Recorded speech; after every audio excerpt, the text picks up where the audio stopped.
Good evening. I'm Kevin Christopher. And I'm Haley Harmon. In tonight for Nancy Cox. Thanks for joining us at 6. EKU staff and students took shelter this morning after they got an alert about a dangerous situation unfolding nearby to campus. Richmond police were after a man who had a gun, and it all happened just minutes from campus. LEX 18's Carolina Buchek has more in tonight's big story at 6. With the start of classes still a few days away, EKU's campus felt quiet and calm this morning. Then, a few students already on campus got this alert. We sent out the alert and I was hearing the cop cars go down the road, and so we were sitting there wondering, like, what do we do? The alert made it clear what to do. It said, quote, secure your hiding spot by locking or barricading doors and windows. What wasn't clear was why this was happening, leaving students confused. I had no idea what was happening. I didn't know where to go or what to do, so I just stayed put until we got some information about what to do there. While they stayed in place, Richmond police were hard at work nearby. Police say this all started off at the Richmond Athletic Club, where an officer approached Joshua Sparks, who allegedly was trying to break into cars. Police say he threw a gun into the back of his truck and took off. Once he was across the bypass near the Peddler's Mall, he jumped out of the truck and ran into the woods. But police figured out he had family who lived on South 2nd Street, so they caught him there. We had an officer over here standing by, and he did notice the individual pull up. Police say the situation never ended up on campus, where students say they were relieved to know everything was safe. Covering the news in Madison County, Carolina Buchek, LEX 18 News.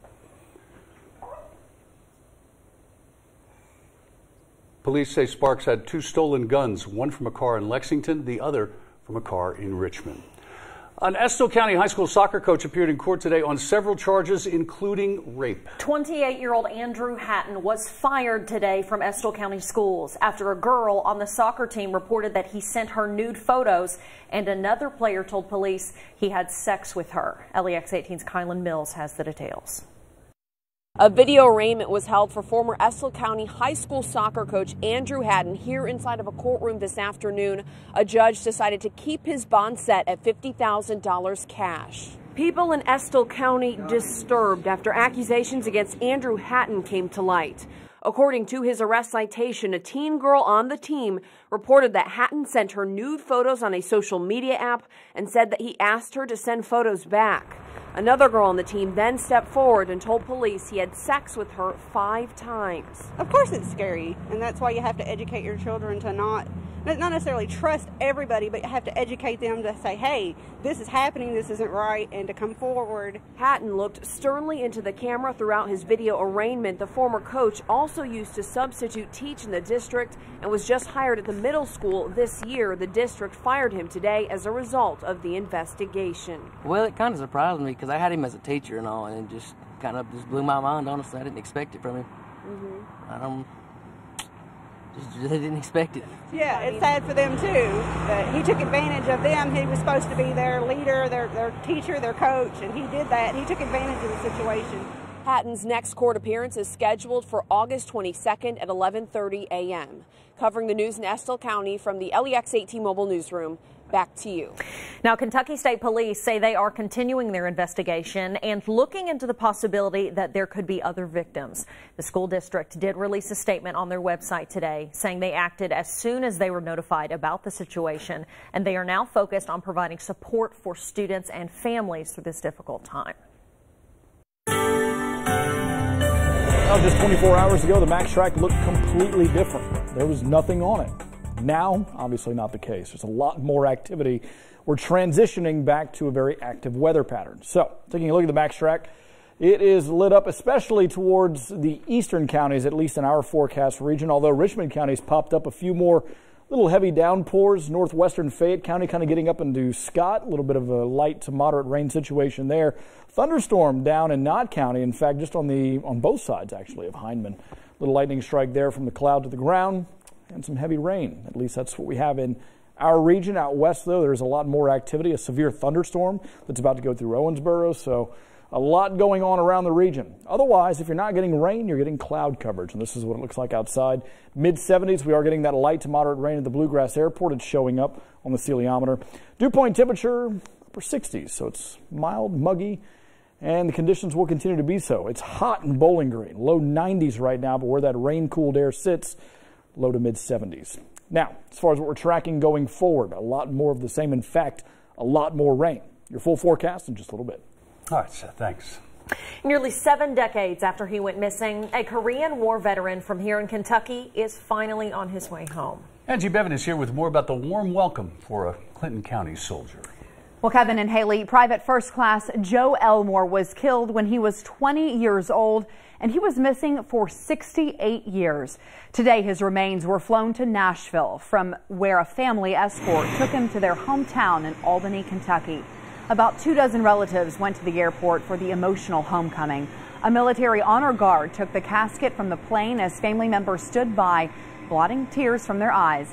The casket was loaded into a hearse headed for Albany, where the whole town was expected to turn out for a big parade. Private First Class Elmore was reported missing in action in 1950 and then declared dead in 1953. His remains were finally identified in 1995, and then after a lot of red tape, he is finally home tonight. Back to you. Okay, Angie, thank you. A Louisville toddler is in critical condition after being shot in the head in what police say they believe was a tragic accident. It happened a little after 10:30 this morning on South 32nd Street. Our sister station in Louisville is reporting it appears that child accidentally fired the gun. The child was taken to Norton Children's Hospital in a police officer's cruiser. In fact, police set up a route to get the toddler to the hospital as quickly as possible.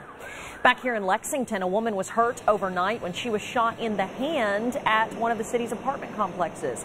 It happened just before 1 this morning at the Ironwood Apartments. That's on Cambridge Drive.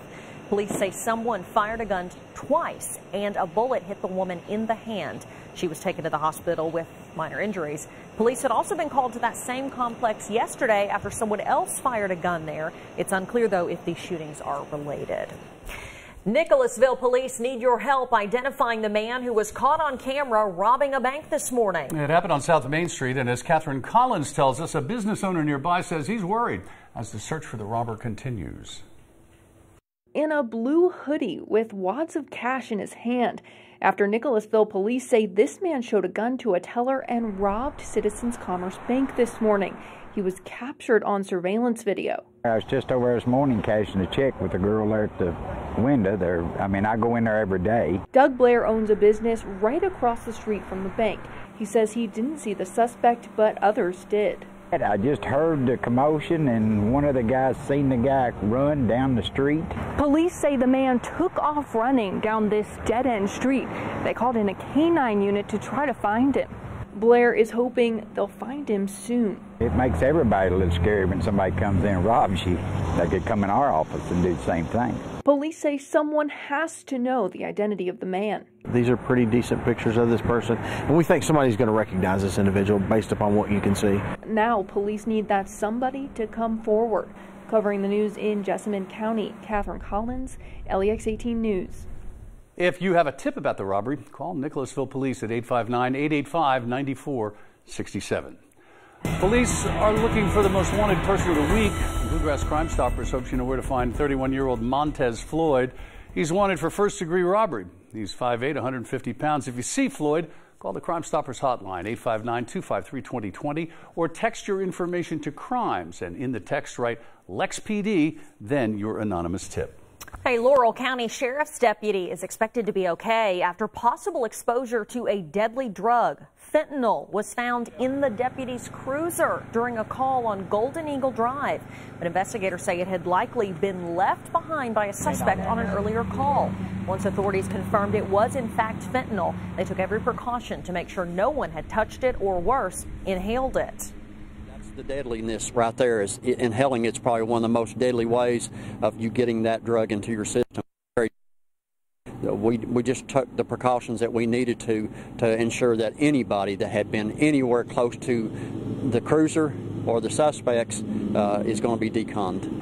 That deputy was checked for possible signs of exposure, but again is expected to be okay. More than 100 teachers received cash as a special back-to-school surprise this year in Pendleton County. Watch how an anonymous donor is working to make a difference in these educators' lives. Next on LEX 18 News at 6.